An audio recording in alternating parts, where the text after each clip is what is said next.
الرحمن الرحیم. فرمایا کہ جب تمہیں کوئی حاجت پیش آئے تو اللہ سے رجوع کرو. اس سے یہ ہوگا کہ دل میں رجوع اللہ کا خیال آتی ہی پہلے تو اس کا ثواب مل گیا. کلام پاک میں ہے اے اللہ جب میں اس کام میں داخل ہوں جو مجھے اچھی طرح داخل کیجیے اور اچھی طرح نکالیے. اس میں میرا کوئی مددگار بنا دیجیے. رب ادخلنی. کسی کام کے شروع میں یہ پڑھ لیا تو نقد نفع تو یہ ملا کہ تلاوت کا ثواب ملا.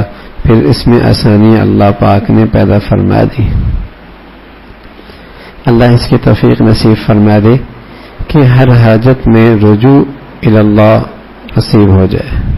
ہر موقع پہ، ہر تکلیف میں، ہر آزمائش میں، ہر چیز کے حاصل کرنے میں پہلے ہی خیال اللہ کی طرف ہو جائے. حاجت ہو، مسئلہ ہو، مصیبت ہو، آزمائش ہو، کوئی چیز طبیعت اور مزاج کے خلاف پیش آ رہی ہو تو اللہ کرے مزاج بن جائے اللہ کی طرف رجوع کرنے کا. ہر حال میں اللہ کی طرف رجوع کرنا. دل ہی دل میں اپنے اللہ سے رابطہ کر لیا، اپنے اللہ سے مانگ لیا، اپنے اللہ سے کہہ لیا تو اس سے ایک طرف تو اللہ اجر نصیب فرما دیں گے اور دوسرا میرے عزیزو اس کی برکت سے بندے کو ہر وقت اللہ سے خاص تعلق رہے گا. ایک خاص تعلق رہے گا. دنیا کے اندر بھی یہ جب آدمی کسی پر اعتماد کرتا ہے اور خاص تعلق ہوتا ہے تو اور کسی کو نہیں بتاتا لیکن اس کو بتاتا ہے. کہتا ہے بس میرا ایک آدمی، بس ایک دوست ہے، اس کو سب کچھ بھی بتاتا ہوں. تو جس کو بتاتا ہے اس کے دل کے اندر بھی اس کی قدر آتی ہے کہ اس کو مجھ پہ بڑا اعتماد ہے اور یہ بھی اپنی ہر بات اس سے بات شیئر کرتا ہے اور اس سے بات کرتا ہے. تو میرے عزیزو جب بندہ اپنے اللہ سے ہر بات کرتا ہے تو اللہ بھی بڑی اس کی قدر کرتے ہیں. اللہ بھی اس کی بڑی قدر کرتے ہیں کہ واقعی اس کو مجھ پر بڑا اعتماد ہے اور یہ مجھ پہ بڑا بھروسہ کرتا ہے کہ ہر بات مجھ سے کرتا ہے اور ہر چیز مجھ سے طلب کرتا ہے.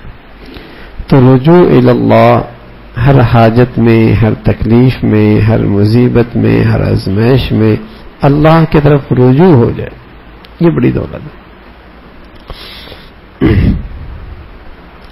اللہ پاک نے اصحاب کہف کو ایسا رکھا کہ ایک دیکھنے والے سمجھے کہ جاگ رہے، آنکھیں کھلی ہیں. مزید یہ کہ ایک کتا دروازے پر بٹھا دیا، اس کی ہیبت ایسی ہے کہ سب سمجھیں کہ جاگ رہا ہے. غرض نہ کوئی آفت باہر سے آئی نہ اندر سے. یہ اس دعا کی برکت ہے جو اصحاب کہف نے مانگی تھی. اس آزمائش کی گھڑی میں ان نوجوانوں نے رجوع کیا تو اللہ کی طرف رجوع کی اور پھر اللہ رب العزت نے اس رجوع کی برکتیں انہیں نصیب فرما دی. سالہ سال ان کی حفاظت کا انتظام فرمایا. ہاں، اور نہ باہر سے کوئی آفت آئی نہ اندر سے کوئی مصیبت آفت انہیں آئی اور اللہ نے انہیں محفوظ رکھا. طاقت کس چیز کی تھی؟ رجوع اللہ، اپنے اللہ کی طرف رجوع فرمایا. غرض نہ کوئی آفت باہر سے آئی نہ اندر سے. یہ اس دعا کی برکت ہے جو اصحاب کہف نے مانگی. غرض مومن کے سارے مقاصد رجوع اللہ ہے. ڈاکٹر کے پاس جانے سے پہلے اللہ سے دعا کرو، وکیل سے پہلے خدا سے مشورہ کر لو، دکان سے پہلے اللہ سے مانگو، ذرائع سارے بعد میں اختیار کرو، پہلے دعا کر لو. یہ ان اسباب میں برکت ہوگی اور اس کا اجر بھی اللہ کے ہاں سے ملے گا. ہر کام سے پہلے اللہ کی طرف رجوع. اللہم اغفر لی واغفر لی، اللہم انی استغفرک بقدرتک. ہاں، یہ استخارہ ہے. یہ چھوٹی سی مختصر سی دعائیں اللہ کے نبی نے سکھائی ہیں. اردو زبان کے اندر بھی آدمی چلتے پھرتے اپنے اللہ کی طرف رجوع کر سکتا ہے. تو یہ بڑی دولت ہے. ہر حاجت میں اللہ کی طرف رجوع کرنا ہے. ہر حاجت میں اسباب ایک درجے کے ہیں. اللہ نے دنیا کو دارالاسباب بنایا ہے اور اسباب کے اندر طاقت بھی رکھی ہے، لیکن رکھی کس نے؟ اللہ نے رکھی. اللہ نے رکھی ہے. اور اگر اللہ رب العزت ان اسباب سے وہ تاثیر لے لے تو سارے اسباب اکٹھے کر لو کچھ نہیں ہونا. سارے اسباب اکٹھے کر لو کچھ نہیں ہونا.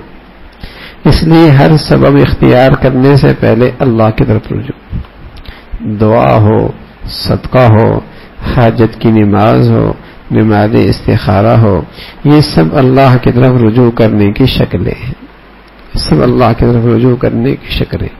تو مستقل اپنی طبیعت بنائیں، مزاج بنائیں کہ ہر حاجت چھوٹی ہو یا بڑی. پھر نبی علیہ الصلوۃ والسلام نے اپنی امت کا ذہن بنانے کے لیے بتایا کہ اگر میرے جوتے کا تسمہ بھی ٹوٹ جائے تو وہ بھی میں اللہ سے مانگتا ہوں. کیا مطلب؟ چھوٹی سی چھوٹی چیز بھی ہے تو میں اللہ کی طرف رجوع کرتا ہوں. بڑی سی بڑی بات ہو، چھوٹی سی چھوٹی بات ہو، اللہ کی طرف رجوع کرتا. اس کی بڑی برکت ہے کہ ہے کوئی ہمارا. جب آدمی کوئی ہوتا ہے نا تو آدمی ہر تکلیف میں اس کی طرف رجوع کرتا ہے اور ذہن اس طرف جاتا ہے. چھوٹا بچہ ہے، اس کے دماغ میں بچپن میں اور کچھ نہیں ہوتا سوائے ماں کے، سوائے ماں کے اور کچھ نہیں ہوتا. ٹھیک ہے نا؟ نہ باپ نہ بھائی، کچھ نہیں، ماں اس کی ذہن میں ہوتی ہے. اب جب بھی وہ اسے تھپڑ لگے تو کیا کہتا ہے؟ اماں. حالانکہ نہ ادھر اماں قریب ہے نہ کچھ ہے، لیکن اس کے اندر سے آواز کیا نکلتی؟ اماں. کیونکہ وہ اسے جانتا ہے، وہ اسے جانتا ہے. تو ایسی بھی عزیزوں اپنے اللہ سے ایسا تعلق بن جائے کہ ہمارے اندر سے آواز آئے اللہ، اللہ کی طرف رجوع ہو، اللہ کی طرف اپنی حاجت پیش کی جائے، اللہ کی طرف اپنی مقاصد پیش کی جائے.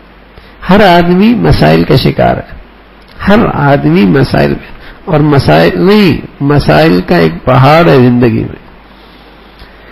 تو ہونا تو یہ چاہیے کہ ہر لمحے ہمارا اللہ کی طرف رجوع ہوتا رہے. اس سے بڑا مزہ آئے گا، بڑی زندگی میں نا قوت آئے گی، طاقت آئے گی، اطمینان آئے گا. جب آدمی کو پتہ ہوتا ہے کہ فلاں شخص بڑا با اختیار ہے اور میرا کام جو ہے وہ کر سکتا ہے، میرا وہ کام کر سکتا ہے، اور پھر اس مصیبت کی گھڑی میں اس سے رابطہ ہو جائے تو رابطہ ہوتی ایک درجے کی تسلی ہو جاتی ہے. رابطہ ہو گیا میرا تو ایک درجے کی تسلی ہو جاتی ہے. تو اللہ تو ہر کچھ کر سکتا ہے اور پوری قدرت رکھتے ہیں.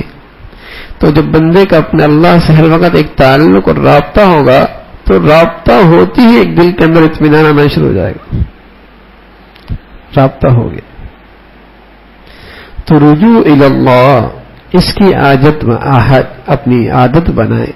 ہر وقت اللہ کی طرف رجوع، چھوٹی ہو یا بڑی چیز ہو، اپنی اللہ سے مانگنے کی عادت بنائیں. آگے فرمایا اللہ کے سامنے محتاج بنے رہو، ہر حال میں اللہ سے بے نیازی ظاہر نہ کرو. اپنے طرز عمل سے، زبان سے، دل سے یہی ظاہر کرو کہ اللہ کے دیے رزق کو ضائع نہ کرو. ہر حال میں اپنے آپ کو اللہ کے سامنے محتاج بنا کے رکھو، بے نیازی ظاہر نہ کرو. بے نیازی مخلوق سے، محتاجگی اللہ کے سامنے. ہاں، استغنا مخلوق سے، فقیر اللہ کے سامنے. تو اللہ سے بے نیازی ظاہر نہ کرو. ہاں، اپنے دل سے بھی، اپنی زبان سے بھی اللہ کے سامنے محتاج بنے رہو، فقیر بنے رہو. اللہ کو یہ پسند ہے. جس کے گھر میں بہت سا غلہ بھرا ہے، کھانا سامنے آیا، دو چار نوالے کھا کر باقی پھینک دیا، کیا پرواہ ہے؟ نہیں، بلکہ جیسے حاجت مند فقیر کھاتا ہے اسی طرح اسے کھاؤ، اس کا شکر ادا کرو، محتاجی اللہ سے ظاہر کرو. حضور علیہ الصلوۃ والسلام فرمایا کرتے میں جب کھاتا ہوں تو غلاموں کی طرح کھاتا ہوں، یعنی طلب کے ساتھ کھاتا ہوں، بے نیازی کے ساتھ نہیں کھاتا کہ مجھے اللہ کی اس نعمت کی ضرورت ہے، مجھے اللہ کی اس نعمت کی ضرورت ہے. محتاج بن کے اللہ کی نعمتوں کو استعمال کی جائے. رسول اللہ صلی اللہ علیہ وسلم کے سامنے جب کوئی چیز ہدیہ پیش کرتا، آپ کی عادت تھی اگرچہ اس کی ضرورت نہ ہو یا پسند نہ ہو مگر ایسے اس کو لے لیتے جیسے اس کے محتاج ہو، اس کی ضرورت ان کو ہو. یہ کہنا کہ ہم کو تو ضرورت نہیں بڑا گناہ ہے، تاکہ دینے والے کا دل ٹھنڈا رہے. وہ رہے دینے والے کو دیکھا جائے کہ لینے میں اس کا فائدہ ہے یا انکار کرنے میں اس کا فائدہ ہے. بس اوقات نہ لینے میں سامنے والا کا فائدہ ہوتا ہے، اور بس اوقات لینے میں سامنے والے کا بھی فائدہ ہوتا ہے، لینے والے کا بھی فائدہ ہوتا ہے. اور بس اوقات نہ لینے میں سامنے والے کا بھی فائدہ ہوتا ہے اور انکار کرنے والا کا بھی فائدہ ہوتا ہے. تو رسول اللہ صلی اللہ علیہ وسلم نے دونوں عمل بتائے، لیکن غرض یہ ہے کہ اللہ کی نعمت کو محتاج بن کے استعمال کرو. محتاج ہو. جو نعمت اللہ کی ملے اس کی قدر پہچانو. یہ نہ کہو میرے پاس سینکڑوں آ جائیں گے، سب اس نے دیا ہے. اگر نہ قدر کی تو ترس جاؤ گے، دانے دانے کو ترس کر رہو گے. آج ہمارے ہاں رزق کی اور اللہ کی نعمتوں کی ایسی بے برکتی ہے، بے ادبی ہے، اس کی وجہ سے مہنگائی بڑھتی چلی جا رہی ہے. کوئی نہیں جانتا یہ گیرانی مہنگائی کس لیے ہے. یہ ساری اللہ کی نعمتوں کی ناقدری کا نتیجہ ہے. اللہ کی نعمتوں کی ناقدری کا نتیجہ ہے.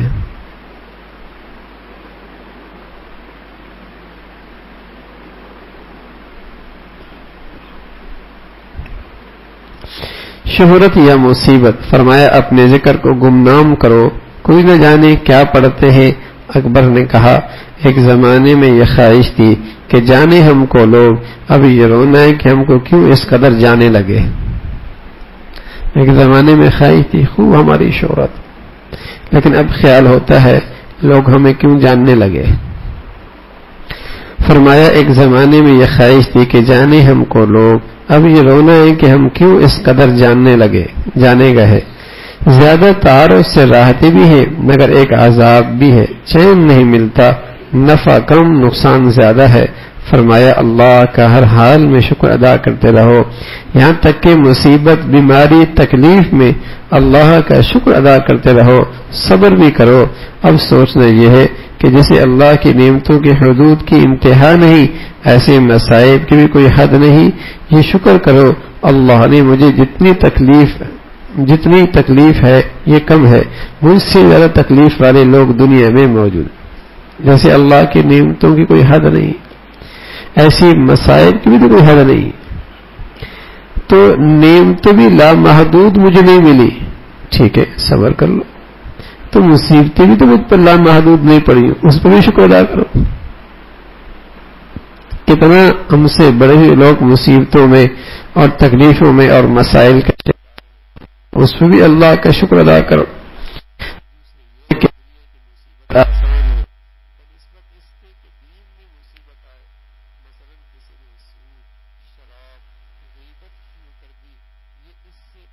مصیبت ہے جو بیماری یا مصیبت یا پریشانی تم پر آ گئی، اس لیے ان گناہوں سے جو بچ گیا یہ بات بھی قابل شکر ہے. جسمانی تکلیف آئی، مالی طور پہ کوئی آزمائش اور مصیبت آئی، مالی طور پہ کوئی مصیبت اور آزمائش آ گئی، جسمانی طور پہ کوئی بیماری اور تکلیف آ گئی. فرمایا یہ تکلیف ہلکی ہے اس لیے کہ اللہ کا شکر ادا کرو. اللہ نے تمہیں گناہوں کی مصیبت سے بچایا، اللہ نے تمہیں گناہوں کی مصیبت سے بچایا ہوا ہے. غیبت کی مصیبت بیماری کی مصیبت سے بڑھ کر ہے، مالی نقصان سے بڑھ کر ہے غیبت کی تکلیف، غیبت کی مصیبت. تو اللہ کا شکر ادا کرو کہ اللہ نے تمہیں گناہوں کی مصیبت میں مبتلا نہیں کی. شیخ الہند رحمۃ اللہ علیہ مالٹا جیل میں 4 سال کی قید اور اسی سال کی 80 سال کی عمر میں وہاں سے لکھا یاد رکھنے کے قابل ہے. شیخ الہند رحمۃ اللہ علیہ انگریز نے انہیں مالٹا کے جیل میں ڈالا اور 4 سال اس مالٹا کے جیل میں رہے، اور حضرت کی اس وقت عمر 80 سال تھی. 80 سال حضرت کی عمر تھی. 80 سال کی عمر میں وہاں سے لکھا یاد رکھنے قابل. فرمایا الحمدللہ مصیبت میں گرفتار ہو گیا ہوں، گناہوں میں نہیں. الحمدللہ مصیبت میں گرفتار ہوا ہوں، گناہوں میں نہیں. کتنے دن کی زندگی ہے، اگر ساری زندگی مصیبت میں کٹ جائے اور گناہوں سے بچ جائے تو یہ بہت اعلیٰ سودا ہے. سبحان. بڑے لوگ تھے جنہیں اللہ رب العزت آخرت کی عظمت اور آخرت کی اہمیت نصیب فرما دے. ان کے لیے دنیا کی جسمانی اور مالی تکلیف آزمائش کوئی بڑی چیز نہیں ہوتی. وہ سمجھتے ہیں اگر اس مصیبت کی برکت سے آخرت سنور جائے تو کوئی بات نہیں، تو کٹ جائے گی، یہ تو کٹ جائے گی. بڑی مصیبت یہ ہے کہ آدمی گناہوں میں مبتلا ہو گیا. بڑی مصیبت یہ ہے کہ آخرت کے لحاظ سے اس کا کوئی نقصان ہو رہا ہو. تو فرمایا الحمدللہ مصیبت میں گرفتار ہو گیا ہوں، گناہوں میں نہیں. کتنے دن کی زندگی ہے، اگر ساری زندگی مصیبت میں کٹ جائے، گناہوں سے بچ جائے تو یہ بہت اعلیٰ سودا ہے، بڑا نفع ہے. اس میں جب بے چینی میں ہو تو کہیے الحمدللہ علی کل حال، اعوذ باللہ من حال اہل النار. کیسے پیارے الفاظ ہیں رسول اللہ صلی اللہ علیہ وسلم کے. آپ فرمایا کرتے تھے اللہ کا ہر حال میں شکر ہے، اللہ کا ہر حال میں شکر ہے. میں اللہ کی پناہ میں آنا چاہتا ہوں جہنم والوں کی حالات سے، اس کی پناہ میں رہنا چاہتا ہوں. رسول اللہ صلی اللہ علیہ وسلم کے کیسے پیارے الفاظ ہیں. اللہ پاک ہم کو اس پر دائم قائم فرما دے. اور فرمایا استغفار کی کثرت کرتے رہا کرو، استغفار کی کثرت کرتے رہا کرو. کوئی بھولے سے، کوئی انجانے سے، کوئی بے خیالی میں، کوئی بے دھیانی میں گناہ ہو جائے تاکہ استغفار کی برکت سے معاملہ صاف رہے. تو ایک تو میرے عزیز فرمایا ہر وقت اللہ کی طرف رجوع کرنے کی عادت بناؤ، ہر وقت اللہ کی طرف رجوع کرنے کی عادت بناؤ، اور اللہ کا شکر ادا کرو اللہ نے جو نعمتیں دے رکھی ہے. اور خاص طور پہ اگر اللہ نے گناہوں سے بچنے کی توفیق نصیب فرما رکھی ہے، یہ اتنا بڑا انعام ہے کہ اس مقابلے میں دنیا کی ہر مصیبت ہے، اس کے مقابلے میں دنیا کی ہر آزمائش ہیج ہے. اللہ نے آپ کو سب سے بڑی نعمت کہ گناہوں سے پرہیز نصیب فرما رکھی. لیکن فرمایا بھائی پھر بھی آدمی سے غلطی ہو جاتی ہے، بھول ہو جاتی ہے، اور جسے کہیں کہ غفلت ہو جاتی ہے، تو استغفار کا معمول بناؤ. استغفار کا بہت توجہ کے ساتھ استغفر اللہ ربی من کل ذنب واتوب الیہ، استغفر اللہ الذی لا الہ الا هو الحی القیوم. اللہ کے نبی صلی اللہ علیہ وسلم فرمایا کرتے تھے سید الاستغفار کوئی شخص صبح پڑھے گا، شام سے پہلے انتقال کرے گا، سیدھا جنت میں جائے. اور شام کو اسے پڑھے گا، صبح سے پہلے انتقال ہوا، سیدھا جنت میں جائے گا. سید الاستغفار اللہم انت ربی لا الہ الا انت خلقتنی وانا عبدک وانا علی عہدک ووعدک ما استطعت اعوذ بک من شر ما صنعت ابوء لک بنعمتک وابوء بذنبی فاغفر لی فانہ لا یغفر الذنوب الا انت. صبح شام اس کا ایک ایک مرتبہ اہتمام ہو جائے. باقی استغفار کے جو کلمات بھی آپ کو آتے ہیں استغفر اللہ استغفر اللہ استغفر اللہ، تھوڑے دھیان کے ساتھ اور اپنی کمزوریوں پہ اور اپنی غلطیوں پہ نظر کر کے استغفار کیا جائے تو اللہ کے ذات سے امید ہے معاملہ صاف رہے. اور جب معاملہ اللہ سے صاف ہوگا پھر آنے والی مصیبت اور پھر آنے والی آزمائش اور پھر آنے والی تکلیف دیکھنے میں زحمت لگے گی، حقیقت میں رحمت ہوگی. آنے والی مصیبت، آنے والی تکلیف، آنے والا امتحان دیکھنے میں زحمت لگے گا، حقیقت میں رحمت ہوگی. حقیقت میں رحمت ہوگی، یہ اللہ کی طرف سے درجات کی بلندی کا ذریعہ بنے گی. تو میرا عزیزو ہر حال میں اللہ کی طرف رجوع ہو، اللہ کا شکر ہو اور استغفار توجہ کے ساتھ ہو. اللہ ہم سب کو بھائی اس کی توفیق نصیب فرما دے. اللہم لک الحمد کلو ولک الشکر کلو، اللہم لک الحمد کلو ولک الشکر کلو، اللہم لک الحمد کلو ولک الشکر کلو.